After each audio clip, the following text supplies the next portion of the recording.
पवन खेरा जी को पहले तो राजमाता जी को जाकर के अपनी ये बोलना चाहिए कि कम से कम अपना जो स्टूडेंट बच्चा पढ़ने के लिए भेजा है ना सांसद के अंदर, वो अनुशासन में तो भेजो। अजीत अंजुमन जी, आपकी खुद की एक जबान है कि नहीं है?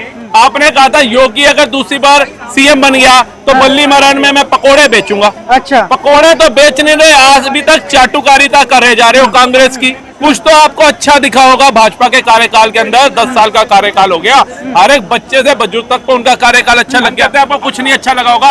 अभिनंदन जैसा शूरवीर हमारा बाहर से आ गया पाकिस्तान से, वो तो अच्छा लगा होगा क्या? उसके ऊपर एक वीडियो बनाई आपने। आपको अच्छे लगते थे हमारी सेना को पत्थर मारना, आपको अच्छे लगते थे हमारी सेना के हेलमेटों को उछालना, आपको अच्छे लगते थे हमारे तिरंगे को जलाया जाना। मोदी जी के आने के बाद संविधान खतरे में हो गया, लोकतंत्र खतरे में हो गया, तानाशाही हो गई। इंदिरा जी के टाइम के अंदर आपातकाल लगा करके 1.5 से 2 लाख लोगों को जबरन जेल में डाल दिया। आज तो बोल पा रहे हो? इंदिरा गांधी के आपातकाल के समय बोल के देखते, तुम्हारा मुर्गा बना देती वो। ये अभिभावक की आजादी तो है मोदी राज में। हमने अच्छे कर्म किए हैं, ये इसको ऐसा पीएम मिला है। नमस्कार, मैं सज्जन कुमार, आप देख रहे हैं न्यूज़ ट्यूब भारत। पवन खेड़ा ने एक बहुत ही गजब बात कही। उन्होंने कहा है कि भाई करोड़ों रुपए खर्च करके भाजपा ने नया संसद तो बना लिया, लेकिन जो उसमें स्पीकर लगे हैं वो ढंग के नहीं लगे हैं। उन्होंने कहा भाई ये स्पीकर ढंग के लगा लेते। और उसी पर अजीत अंजुम जो पत्रकार हैं वरिष्ठ, उन्होंने कहा है कि भैया बॉस का स्पीकर लगाना था, आपने बॉस का स्पीकर लगवा दिया है। इस पर आप क्या कहना चाहेंगे जिस तरह पवन खेड़ा बोल रहे हैं? देखिए, पवन खेरा जी को पहले तो राजमाता जी को जाकर के अपनी ये बोलना चाहिए कि कम से कम अपना जो स्टूडेंट बच्चा पढ़ने के लिए भेजा है ना सांसद के अंदर, वो अनुशासन में तो भेजो।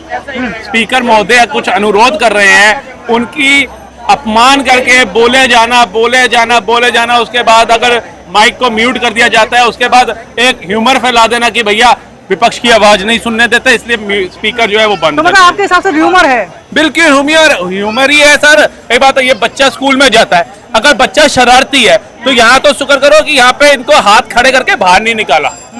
स्कूल में होते ना 54 साल के युवा है हमारे, तो स्कूल में तो बाहर खड़ा कर देते हैं, हाथ ऊपर बेंच पे खड़े हो जाओ। तो इनके साथ थोड़ी रहम बिल्ती कर लिए कि भैया राजघराने से है, राजनीतिक घराने से है ये। अच्छा। और दूसरी बात वो आ जाए अजीत अंजुमन जी, आपने बताया कह रहे बॉस के लगाने थे, बॉस के लगा दिए। अरे आप अजीत अंजुमन जी, आपकी खुद की एक जबान है कि नहीं है? आपने कहा था योगी अगर दूसरी बार सीएम बन गया तो बल्ली मरण में मैं पकोड़े बेचूंगा। अच्छा, पकोड़े तो बेचने ने आज भी तक चाटुकारिता करे जा रहे हो कांग्रेस की, उससे बाहर आ जाओ। कुछ तो आपको अच्छा दिखा होगा भाजपा के कार्यकाल के अंदर, 10 साल का कार्यकाल हो गया, हर एक बच्चे से बुजुर्ग तक को उनका कार्यकाल अच्छा लग गया। हम कहते हैं आपको कुछ नहीं अच्छा लगा होगा? अभिनंदन जैसा शूरवीर हमारा बाहर से आ गया पाकिस्तान से, वो तो अच्छा लगा होगा क्या? उसके ऊपर एक वीडियो बनाई आपने, उसके ऊपर आपने कोई ट्वीट किया? नहीं किया, क्योंकि आपको क्या था, आपको अच्छे लगते थे सरबजीत जैसे योद्धाओं की गर्दन आना, आपको अच्छे लगते थे हमारी सेना को पत्थर मारना, आपको अच्छे लगते थे हमारी सेना के हेलमेटों को उछालना, आपको अच्छे लगते थे हमारे तिरंगे को जलाया जाना। तभी तो आपसे 2 शब्द नहीं निकले गए।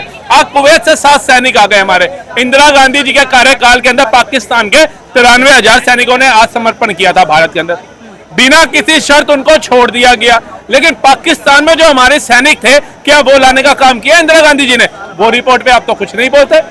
मोदी जी के आने के बाद संविधान खतरे में हो गया, लोकतंत्र खतरे में हो गया, तानाशाही हो गई। लेकिन उसी इंदिरा जी के टाइम के अंदर आपातकाल लगा करके 1.5 से 2 लाख लोगों को जबरन जेल में डाल दिया। कितने लोगों की नसबंदी करा दी गई पकड़ के, है हमारे डिफेंस मिनिस्टर राजनाथ सिंह जी, और ऐसे कितने और लोग रहे होंगे जिनके घर के अंदर कोई आपत्ति आपदा आई होगी और वो वहां पर जा नहीं पाए होंगे। तो उससे बड़ा आपातकाल, उससे बड़ा कोई तानाशाह हो सकता है?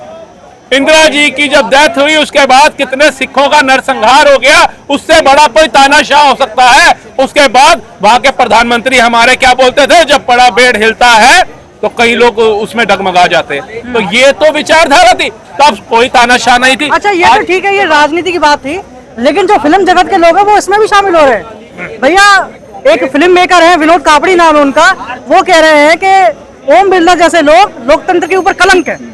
ऐसा क्या है, इनका ना बॉलीवुड में सक्सेसफुल मिलता है, ना इनको हॉलीवुड में मिलेगा जीवन में, ना इनको साउथ में मिलेगा। ये कीड़े हैं, और कीड़े क्या होता है, जब बरसात होती है ना तब बाहर निकलते हैं। ये बरसाती मेंढक कहेंगे इनको।